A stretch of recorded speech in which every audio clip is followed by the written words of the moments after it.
महादेव। आप सभी को महाशिवरात्रि की ढेर सारी शुभकामनाएं।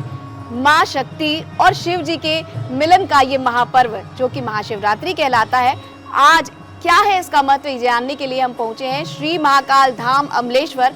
ज्योतिषाचार्य प्रेषरन त्रिपाठी जी हमारे साथ हैं, उनसे हम जानेंगे कि इसका क्या विधान है। तो सबसे पहले आपसे जानना चाहेंगे ज्योतिषाचार्य जी कि ये जो महाशिवरात्रि की पूजा होती है ना, इसका क्या महत्व है? हमारे यहाँ पुराणों में लिखा है कि जो फाल्गुन कृष्ण पक्ष की चतुर्दशी है, इस दिन एक अग्निलिंग का निर्माण हुआ और इसी विस्फोट से सृष्टि का आरंभ हुआ।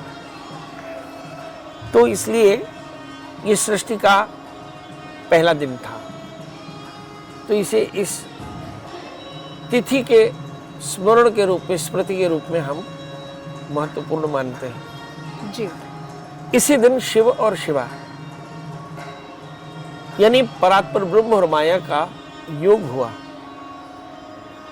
इसलिए भी ये दिन बड़ा प्रारंभ है, बड़ा महत्वपूर्ण है, क्योंकि शिव और शिवा के योग से ही सृष्टि का प्रादुर्भाव हुआ। और कहते हैं कि जिस दिन सृष्टि की उत्पत्ति हुई अग्निलिंग के रूप में, उसी दिन से ही उसी दिन पर ही भगवान शिव और शिवा का विवाह हुआ।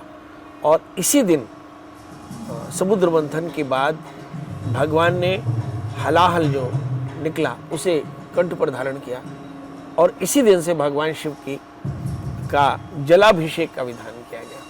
कहते हैं कि शिव उस हलाहल से बहुत उनका शरीर जल रहा था जी। तो फिर देवताओं ने जल की वर्षा की और फिर उन्हें शांति मिली, और आगे चल करके हिमालय के दामाद बने भगवान शिव जी। और कैलाश को अपना घर बनाया, क्योंकि कहते हैं कि हलाहल को धारण करने के कारण शिव का शरीर जल रहा था जी। इसी एक परेशानी के कारण कहते हैं कि लोग भगवान शिव को जलधारा से स्नान कराते हैं जी। यही भगवान की जलधारा का स्नान का महत्व है। एक और भी बात है जी जी। कहते कि सगर इत्यादि जो थे, भगीरथ के जो पितर थे, वे मुक्त नहीं हुए, तो भगीरथ के 3 पीढ़ियों से जी गंगा के अवतरण का अनुष्ठान हुआ, पर गंगा का तेज इतना तीव्र था कि उसे कोई धारण नहीं कर सकता। तो फिर भगीरथ ने भगवान शिव का ध्यान किया और शिव से आग्रह किया कि प्रभु अपनी जटाओं में गंगा को धारण करो जी। तो वहां से फिर गंगा को भगवान ने अपने जटाओं में धारण किया जी। और फिर भगवान गंगाधर कहलाए, है ना। तो एक साथ ये दोनों ही काम बड़े पूरे हो गए कि एक तरफ तो भगवान हलाहल के उत्पन्न गर्मी से बच गए और दूसरी तरफ गंगा की अजस्र जलधारा जो थी वो नियंत्रित हो गई जी। अच्छा, ये भी जानना है पंडित जी कि वर्ष में 12 बार शिवरात्रि होती है, लेकिन महाशिवरात्रि का विशेष विधान क्यों है? क्या फागुन माह में, क्योंकि सृष्टि की शुरुआत इसी समय से थी, इसीलिए इसका महत्व ज्यादा है? हाँ, पहला दिन है जी जी। हमारे भारतीय सनातन का पहला दिन है जी जी। हाँ, जैसे आप ईसा पूर्व लिखते हैं जी। हाँ, शक संवत लिखते हैं, ये तो ग्लोबल टाइम है, तो ग्लोबल टाइम का ये पहला दिन है जी। और इसकी एक और खासियत है कि इस दिन आपको गर्मी आती हुई और ठंड जाती हुई दिखाई पड़ेगी जी। इस दिन की खासियत और भी है कि इस दिन और रात में फर्क थोड़ा कम होता है जी। पंडित जी, एक और सवाल है कि महाशिवरात्रि में निशा पूजा होती है, अब ये रात्रि में पूजा का क्या विधान है और क्या ये वास्तव में बहुत ज्यादा फलदायी है? हाँ, अभी तो अमलेश्वर महाकाल में हमने निशा पूजन का विधान रखा है। भगवान के 8 याम पूजा का विधान होता है। 8 याम माने 8 प्रहर होते हैं, 4 प्रहर दिन के और 4 प्रहर रात के। शिव और शिवा की उपासना में 8 याम पूजा का विधान है, यानी ब्राह्म मुहूर्त में भगवान का जागरण, फिर भगवान का भोग, फिर भगवान का नाम, ऐसे 8 याम में 8 पूजा होती है जी। इसे 8 याम पूजा कहते हैं, अष्टयाम पूजा जी। ये शिव और शिवा दोनों की होती है जी। ये महानिशा पूजा आपको महामाया की भी दिखेगी, महामाया दुर्गा की दिखेगी, और यही निशा पूजन भगवान शिव का। जी। महानिशा की खासियत क्या है? जी कि महानिशा का वही समय है जब शिव और शिवा का मिलन होगा, जी और इसी समय भक्त भगवान का आराधन करेंगे और भक्त शिव और शिवा के एक साथ कृपा पाएंगे। ऐसा कहते हैं कि भगवती का एक स्वरूप जो या देवी सर्वभूतेषु रात्रि रूपेण संस्थिता,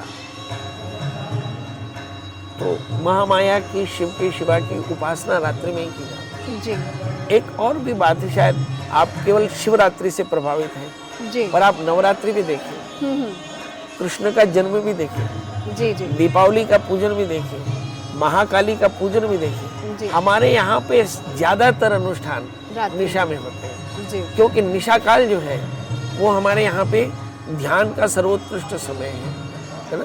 गोविंद सिंह जी ने अमृत वेला लिखी 2 बजे, हमने कहा ब्राह्म मुहूर्त 3 बजे, है ना, और निशा काल रात्रि को 12 बजे। तो ये निशा पूजन जो है बहुत ही महामाया और शिव और शिवा की आराधना का समय है, मिलन का समय है। इसी से हम भगवान को भजन करते हैं, भगवान का अभिषेक करते हैं, भगवान का पूजन करते हैं कि एक साथ शिव और शिवा की कृपा प्राप्त हो सके। जी जी अब बहुत सारी कन्याएं जिनका विवाह नहीं हो रहा है वो भी विशेष रूप से अनुष्ठान कराते हैं महाशिवरात्रि पर। इसका क्या कोई अलग से उपाय होता है और क्या ये ज्यादा फलदायी है इस दिन करने से? शिवरात्रि में श्रवण नक्षत्र पड़ता है, अच्छा, और श्रवण नक्षत्र सभी प्रकार के ताप श्राप पापों का निदान करता है। तो सभी प्रकार के ताप श्राप पापों का निदान करने का सामर्थ्य इस समय में होता है। जी तो यदि श्राप के कारण विवाह न हो रहा हो, श्राप के कारण संतान न हो रही हो, श्राप के कारण शरीर में कष्ट हो, श्राप के कारण व्यापार में कष्ट हो, श्राप के कारण पढ़ाई में कष्ट हो, श्राप के कारण आप अनेक प्रकार के स्वप्न पीड़ा से पीड़ित हो, जी श्राप के कारण आपके घर में वंश बाधा हो, आपके घर में श्राप के कारण संतत्यावरोध हो, आप अनेक प्रकार की शत्रु बाधा से पीड़ित हो, सभी प्रकार की ताप श्राप और पापों का निदान इस रात्रि में होता है। तो केवल कन्याएं नहीं, जी दरिद्रो लभते वित्तम बद्धो मुच्यते बंधनात् भीतो भयात् प्रमुच्यते सत्यमेव न संशयः, कि जेल में पड़ा हुआ, बंधन में पड़ा हुआ, भय में पड़ा हुआ, रोग में पड़ा हुआ, केवल शिव की कृपा मात्र से कल्याण को प्राप्त करते हैं। इसलिए इस रात्रि का जो ध्यानी है वो वर्षों तक इंतजार करते हैं, जी क्योंकि जो श्रवण नक्षत्र में शिवरात्रि होगी, शिव और शिवा का मिलन होगा, वो शिव और शिवा का मिलन ही संसार को ताप श्राप और पाप से मुक्ति दिलाने वाला है। यदि इस दिन भक्त वास्तव में उपासना भी कर ले, ऐसे तो भगवान की कृपा जो है वह हर हालत में मिलेगी आपको। जी चाहे आप अनपाइनी कहते हैं, कृपा अनपाइनी है कि अगर आप चाहें न चाहें तो कृपा मिलेगी, पर अगर आपने चाह लिया, भगवान की कृपा मांग ली, तो मान लीजिए कि जैसे आपने भगवान से वर मांग लिया, तो जिसमें जो चाहे वर मांग सकता है। तो निश्चित तौर पर अगर कन्याओं का ब्याह नहीं हो रहा है, बच्चों का नौकरी नहीं लग रही है, तो इस दिन बैठकर उपासना करनी चाहिए। जी पंडित जी, काल सर्प की भी पूजा होती है शिव जी के पास, और महाशिवरात्रि में ये पूजा करानी चाहिए कि नहीं करानी चाहिए? अरे अभी अपन ने कहा ना कि शिव को महाकाल कहते हैं, जी राहु के अधिदेवता शिव जी ना सर्प, ओके ठीक है ना, और प्रत्येक देवता काल है, इसलिए काल सर्प का पूरा नाम है राहु काल सर्प। धर्म सिंधु के पेज नंबर 222-223 में लिखा कि यदि किसी को पिशाच बाधा हो, पिशाच बाधा माना कोई अज्ञात बाधा हो जी, और संतान गर्भ में आकर मृत्यु को प्राप्त हो जाए या अल्पायु में संतान मृत हो जावे, तो इस संतान के मारने वाले पिशाच बाधा की निवृत्ति के लिए हमें किसी नदी के किनारे देवता के मंदिर में जाकर मम कुलाभि अर्धे से ऐसा संकल्प करके पंचकलशों की स्थापना करके और ब्रह्मा विष्णु महेश यम और प्रेत की पूजा करके एकोदिष्ट श्राद्ध पलाश विधि से करना, सर्प श्राद्ध करना और भगवान शिव का आराधन करना, रुद्राभिषेक करना, तो सब प्रकार के ताप शापों का निदान होता है। तो जो शिवरात्रि है जी, ये शिव का विशेष दिन है जी। इस दिन अगर आप राहु इत्यादि दोषों की निवृत्ति चाहते हैं तो आप काल सर्प करा सकते हैं। असल में काल सर्प में रुद्राभिषेक अनिवार्य है, तो वो रुद्राभिषेक होगा। फिर जैसे आपको अज्ञात पितरों का दोष है, तो श्रवण नक्षत्र में अज्ञात पितरों का श्राद्ध भी हो सकता है। यदि आपके विवाह में बाधा है तो विवाह बाधा निवृत्ति के लिए अर्क विवाह और कुंभ विवाह हो सकते हैं। यदि किसी प्रकार के धन बाधा है तो उसके लिए आप इस दिन महालक्ष्मी की उपासना के लिए, प्रीता के लिए, क्योंकि जो भगवती महामाया का स्वरूप है ओम ऐं ह्रीं क्लीं महाकाली महालक्ष्मी महासरस्वती त्रिगुणात्मिकाय चिन्मयाय नमः, तो ये भगवती का त्रिगुणात्म स्वरूप है और परमात्मा का ये त्रिगुणात्म स्वरूप है। ब्रह्मा विष्णु सदाशिव जानत अविवेका प्रणवाक्षर के मध्य ये तीनों एका, ये भगवान की आरती में लिखा। इसका मतलब ये हुआ कि ये प्रणव है और ये महामाया है। इस समय आप क्या लिखा कि स्वाश्रितम रक्षणं करोति महामाया इति, कि अपने आश्रितों की जो रक्षा करे उसका नाम महामाया। तो इस दिन शिव और महामाया की उपासना की जा सकती है सभी प्रकार की माया पाने के लिए। जी जी, ठीक है। तो इतनी सारी जानकारी अब मिल गई, अब हम इस पूजा का विधान भी जानेंगे और कैसे हमें पूजा करनी है ये भी आपसे जानना है।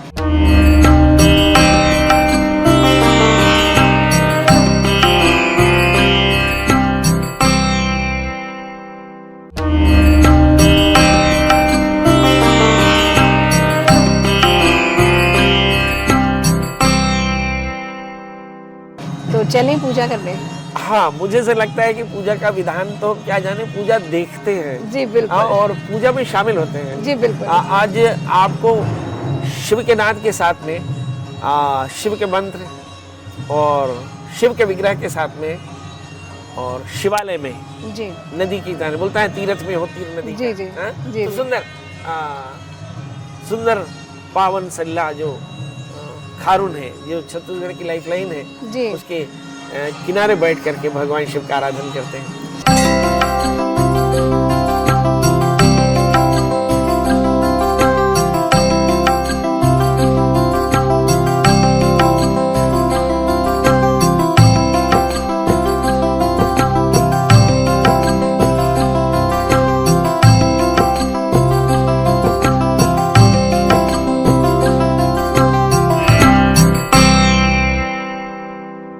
सबसे पहले पंडित जी जानना चाहेंगे इस पूजा में कौन कौन सी सामग्री लगती है?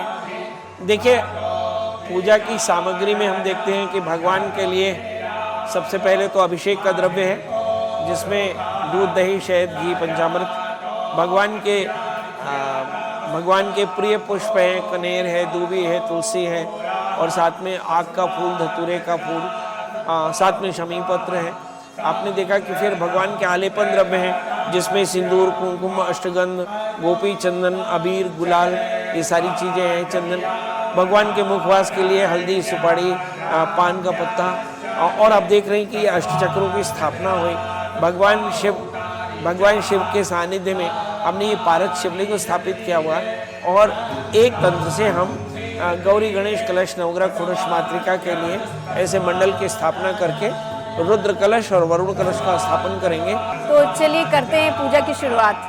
ओम अपवित्रः पवित्रो वा सर्वावस्थांगतोऽपि वा यः स्मरेत् पुण्डरीकाक्षं सभायाभ्यन्तरशुचिः पुण्डरीकाक्षः पुनतो ओम काक्षः पुनतो। 3 बार आचमन कर लेंगे। ओम केशवाय नमः, माधवाय नमः, गोविंदाय नमः, ऋषिकेशाय नमः। ओम पवित्रेस्तु वैष्णव्यो प्रसवः क्षत्रेण पवित्रेण।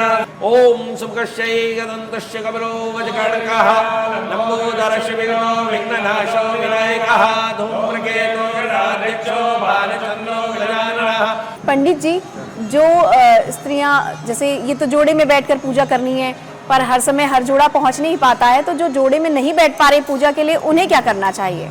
उन्हें अकेले अकेले, यदि अकेले हो तो अकेले और साथ में तो इस तरह से संकल्प करना चाहिए, क्योंकि हमारे यहाँ पे यस्तया धर्मश्चर्तव्या सुन्यासा यो यस्तया धर्मश्चर्तव्या सुन्यासा धर्मे अर्थे कामी चतुर्थ नाति चर्तव्या। पति पत्नी दोनों अर्धांग और अर्धांगिनी होते हैं, इसलिए कोई भी आधा अंग है ना संकल्प में कह सकता है कि जैसे अकेली स्त्री हो तो मैं समर्था हम और अगर कोई पुरुष हो तो सभार्याहम ऐसा कह सकता है।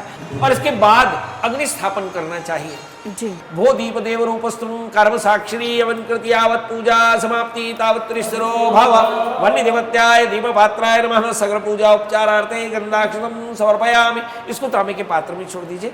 तो भूमि का स्पर्श करें। ओम स्योना प्रथमीनो भवान अक्षरा निवेशनि यक्षानः शर्म सप्रदा इदं जभूत कुर्बानंत देवताभ्यो नमः। मंत्र पुष्पांजलि समर्पयामि। उसे जमीन पे छोड़ दीजिए।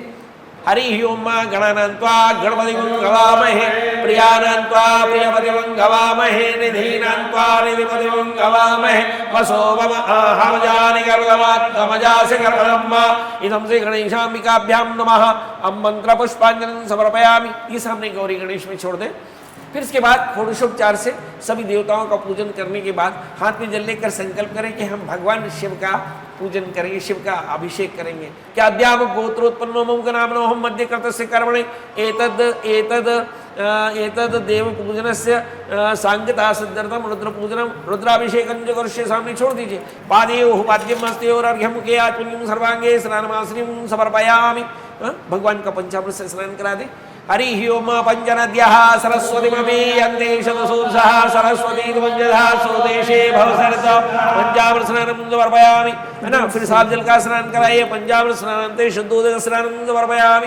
सहस्रशीर्षा पुरुषः सहस्राक्ष सहस्रपादा स भूमिगुं सर्वतः स्प्रतवाचति शतशाङ्गुलं पुरुष एवेदकं सर्वं यथूतं यच भाव्यं उदामृतशैषानो जलन्नेनातिरोहति एतावानस्य महिमातो जायाश्च पुरुषः पादोस्य विश्वाभूतानि त्रिपादस्यामृतं दिवि त्रिपादोढ उदयपुरुषः पादोत्सेहा भवत्पुनः ततो विक्रमग्रामसाशनानशने अभि ततो विराड जायत विराजो अभिपूरुषः स जातो अकरित तपस्यात् भूमिमतो पुरः तस्माज्जज्ञा सर्वभूतः संवृतं प्रकदास्यम्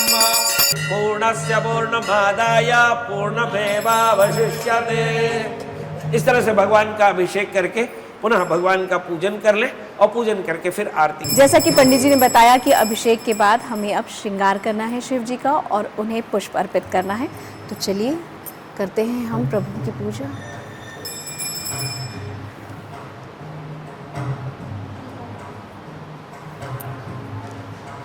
तो शिव जी को बेलपत्र प्रिय है तो हम बेलपत्र चढ़ाएंगे और बेलपत्र पर हम ये टीका लगाएंगे। अबीर गुलाल से शिव जी का पूजन करें, बेलपत्र चढ़ाएं, उन्हें पुष्प अर्पित करें, भोग हम लगाएंगे।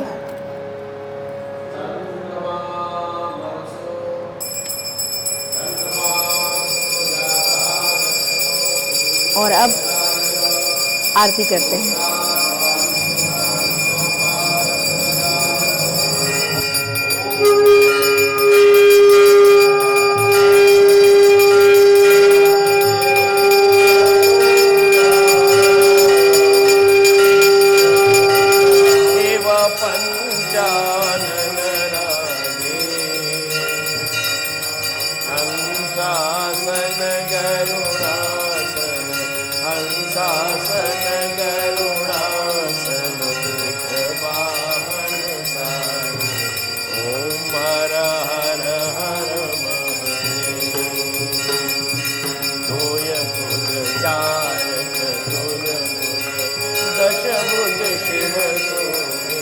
स्वामी दशभुज